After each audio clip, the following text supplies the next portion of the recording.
ang nais ko talagang malaman, paano ba tayo umabot sa ganito?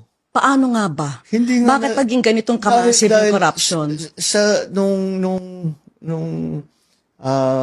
Ako governor, hindi ganito. At bukod pa sa laki ng halaga ng nakukuha ng kung sino-sino na tao na wala namang karapatan na bulsahin ang pera na yan, bukod pa ron ay hindi nila tinatago. Garapala na po. In your words, it's economic Yun ang sabotage? shocking kasi ngayon sila walang pakialam.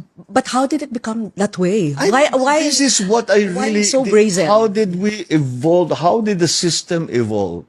So it became like this. It did not happen overnight. This happened over many decades. And we have to figure out kung ano ba talaga ang nangyari para hindi na mangyari ulit, to put the safeguards in place, if it requires legislation, if it requires restructuring the government, lahat yan kailangan natin gawin. Pero kailangan natin malaman kung paano tayo ako, nasasyak ako, hindi ako makapaniwala na nandito na tayo na ganit na ang gobyerno na But so many regimes, and it just keeps getting worse. So how did we get here, and what can we do now to? Well, I cannot give you a complete answer to how did we get here. The simplistic answer will be, paano tayo nagkaganto? Dahil pinabayaan. And what can we do?